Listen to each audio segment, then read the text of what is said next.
from KPIX, CBS News Bay Area, new Oakland vintage clothing shop signals owners' hopes for the town. East Bay, the vastly successful In-N-Out chain, will be closing one of its restaurants for the first time in that company's history. The Oakland restaurant along the Hagenberger corridor is shutting its doors for good today. The company said it's doing it because of crime. And it's key to remember that the In-N-Out Burger near the Oakland airport was hugely successful. I've been there several times. You got to wait in line for nearly an hour in the drive-thru. And, I mean, they're gone now, but you couldn't even go in because you may or may not be mugged on your way in or out. Your car might be broken into if you're in there for 30 minutes eating a cheeseburger. It's completely ridiculous. But apparently, there's a new vintage clothing store that's going to help. And there's also the soccer teams that are going to play at the Coliseum. It just is huge for the city of Oakland. Mayor, let me start with you. What do you think this decision to move these soccer clubs into the Oakland Coliseum means for the city? I mean, it means everything, right? We are bringing back that spirit. I mean, we're talking about an organization that really is rooted here in the city of Oakland. Which, even if the area directly surrounding the Coliseum was beautiful and, you know, just inviting, and all these retail shops that you could go to before or after the game, even if all of that was good, the Coliseum itself is still collapsing. I think it was new all the way back in like the year 2000 or 2002 or something. Oakland's only In-N-Out location, a nearby Starbucks and Denny's, have also closed because of crime. Despite that closure, two young entrepreneurs are opening up a new business, and John Ramos has their story.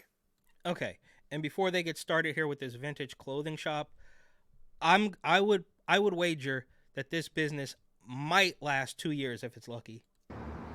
There's plenty of reason to believe that Oakland is a tough town to do business in, but a couple of young entrepreneurs... Because the political thugs, as well as the regular,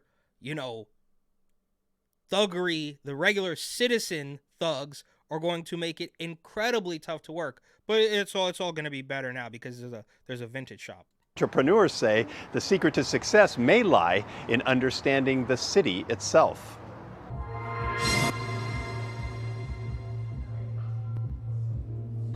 Watch as people pass by the newest store on Lakeshore Avenue.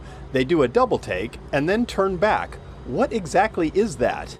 It looks like... And just for the record, it looks like a decent store, but Lakeshore and the Hagenberger corridor near In-N-Out and the airport are completely different neighborhoods. Now, almost all of it is tainted in Oakland, but you can't compare the crime corridor, as they're calling it, to the Lakeshore Business District. You can't do it, even though, so it's all awful, but the Hagenberger corridor is even worse. Not the same thing, but whatever. It's like a store, but it could be an art gallery.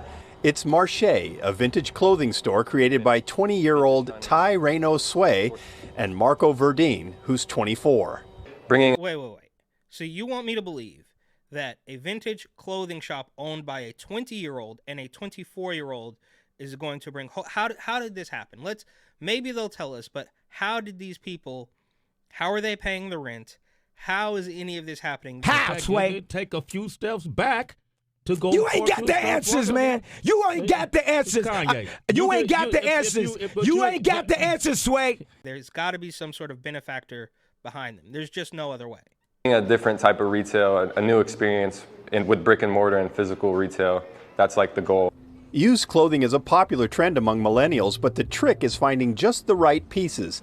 It's okay to be worn, even frayed, as long as it's something that expresses creativity and, more importantly, is one of a kind. But it really is a piece of art itself, and really like shows kind of your fashion taste and being different there. That's what's important, and what's cool for a consumer is like you won't see this at any other store for the most part, and it's just this one size, and you hope it's your size. It's definitely an eye catcher. So these are original 501s from, I believe, 1968.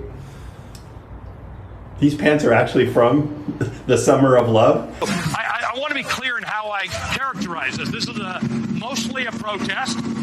It is not generally speaking unruly, but fires have been started, and there's a crowd that Most likely. Someone's having fun with these, that's for sure. But as much as the business partners are peddling clothing, they're also trying to market their city as well. Both grew up in Oakland and are well aware of the crime that has driven so many businesses away. Directly across the street is Colonial Donut, a business that was infamously robbed 3 times in 6 months. But the guy... 3 times in 6 months isn't that bad when you consider there's some places, some businesses, notably the pizza shop, that was robbed 4 times in 4 weeks. An Oakland restaurant is considering shutting down after being broken into and robbed 4 times this year alone. Guys are opening their new store here as a way to stand up for their hometown. Oakland probably has one of the biggest hearts out. I feel like that defines this. Is that what the kids are calling it? A big heart? Is that what the criminal political regime, as well as the criminal thugs, the average everyday citizens in Oakland? Oh, it's a big heart. And who, and I can almost guarantee they're not going to tell us, but who is funding this operation? Defines us, but it also shows like all the bad publicity and slander that people be like just saying about Oakland. Oakland's still... Oh yeah, all the bad publicity and slander, as though it's not happening. Still here. People run with what they see on Instagram and on the news. They're like, oh, Oakland's only crime, but you come on a Sunday to Lake Merritt and you'll see families picnicking, people walking to the farmers market, just a lively city that locals and real Oaklanders understand, and that's the message we want to bring to the bigger market. And yeah, of course, there is nice parts of Oakland and nice people in Oakland, but to even pretend that it's not, I mean, there is a bigger criminal population especially when you include the political regime and the thugs. There's a bigger segment of those people than almost any other city in the country, except for possibly New York, because they have their own problem. And now, of course, the illegals who have turned into squatters, they're not going to leave the hotel because they have totally commandeered some of the most expensive real estate in the entire country. We are following breaking news out of Hell's Kitchen right now, where a group of migrants is refusing to leave a hotel on West 57th Street. The Watson Hotel is a men's-only shelter, and in a plan announced by Mayor Eric Adams last week, they are supposed to relocate to the Brooklyn Cruise Terminal, but many are refusing to go. But that's a little bit of a different story. And the rest of the Bay Area and nation in general. For young people who love the town, that's a pitch that is as appealing as the graphic tees and patched Levi's. I think there's a lot that we go through as Oakland residents and Bay Area residents. There's a lot of things that are being broadcast across the country and on the internet, but you know, we're still here and they're being broadcast because they're actually happening. Nobody, and don't get me wrong, I am the first person to be incredibly critical of the media, but they are not making these stories up out of whole cloth. Kaiser is not issuing warnings to employees. In-N-Out is not leaving. Denny's is not closing because, you know, it's fake. It's not really, it's all happening. And until it happens to you, these people apparently are going to try to sell you this idea that it's just a little bit of fake news. And anecdotally, I've seen a cannabis dispensary of all things. One guy who was totally a weirdo. He was making mean comments on my Instagram about how mean and nasty I was because I recorded somebody freaking out, having like an OD right in front of his shop. Punk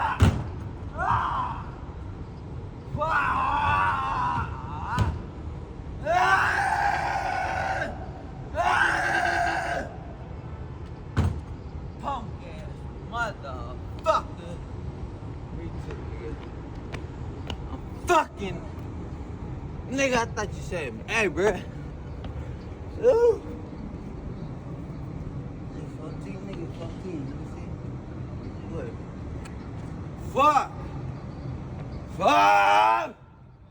Fuck. Oh, fuck.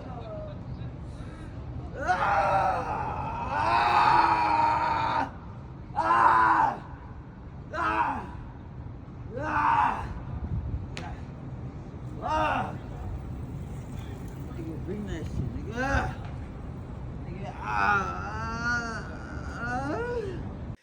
called me all the worst names in the book until that very same cannabis club closed, because until it shows up at your front door, you're not going to believe it's real. Still are living and breathing our inspirations and the things that really allow us to be a unique community. There are a lot of pressures on businesses these days, and to many, operating in Oakland is now seen as a liability. But as familiar names decide to cut and run, it only leaves opportunities for those who believe in the city to stick around and maybe even start something new. There's just no way, right? And shout out to these guys. They started their business, and I guess it's a step in the right direction. But who is funding this? And if we were to find that out, we might know a little bit more, about how this is actually working. But unfortunately, and I try to keep the glass half full, I try to find the silver lining, but there's just no way that this business, especially with a news hit like this, they're gonna be on television showing the address to their store, trying to drum up business, but it appears as though they don't even have a riot gate, and it's only a matter of time before people figure out what's going on here and put them out of business.